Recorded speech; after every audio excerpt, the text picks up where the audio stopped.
Firstly, always remember what's happened in the past doesn't necessarily have to happen in the future. Yeah? I think the reality is if you have gone to an institute to study, people are wanting to see how seriously did you take it. You chose to go to TISS, right? Nobody forced you. Yeah, in school what happens is people tell you, acha engineering karo, medicine karo, ye wo and all that, but when you get to an institute, you start taking courses that you like. So the way we would look at it as employers is you have chosen to do something, how well did you take that up? How much, it's not about grades only as much as how much you know about the field, how much you know about the subject, how much interest, how curious, as Priti was saying, how curious are you about the world outside in the field that you have chosen? So to me, grades is an indicator. I won't say it's not an indicator, but you know, all of you are incredible students.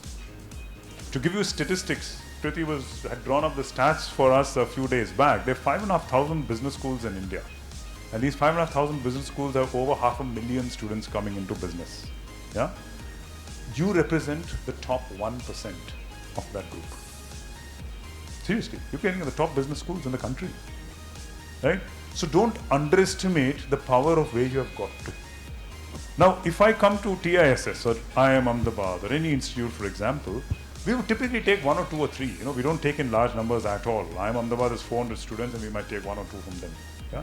The fact is, everyone who's got in there is of a certain caliber. Right? So, one of my bosses used to say, you're a triple distilled, you know, from great schools to great colleges to great business schools or whatever. We're really privileged. All of us, we're really privileged to have a chance to study at these institutes. Now, having got into the institute, yes, if you have good grades, it helps. Because, you know, it tells people that I've taken this seriously. But if you don't have good grades and you're able to show, listen, I did this with my time, that's also okay with us.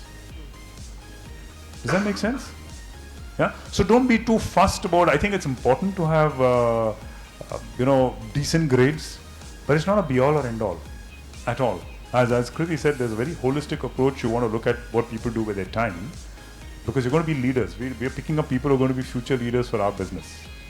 And we're not picking up scientists who can, you know, get the new gene mapping done. You may do that in research. Yeah?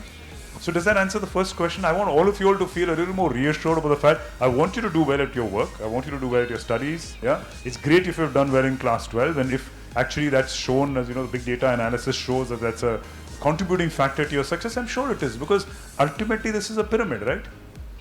You're coming to the top of a set of institutes. They will be selective about things they choose, you know, their students basis that. And you know, by the way, this is not just in high school. You go to preschool or nursery. Yeah, in Bombay. Any of you from Bombay? Are you from Bombay? Some of you from Bombay? Well, you can, any school. Delhi. You know, the top schools in Delhi or Bombay, the first thing they want to know is how much marks did you get in your previous school, right or not? If you join from class 10th to class 11th in, let's say, DPS RK Puram or Cathedral or Bombay Scottish or any of these schools, the first thing is, what's your mark sheet? So it's not unimportant. I don't want you to think it's unimportant. But when you get to this stage, there's a lot more stuff in it that's important. A lot more stuff.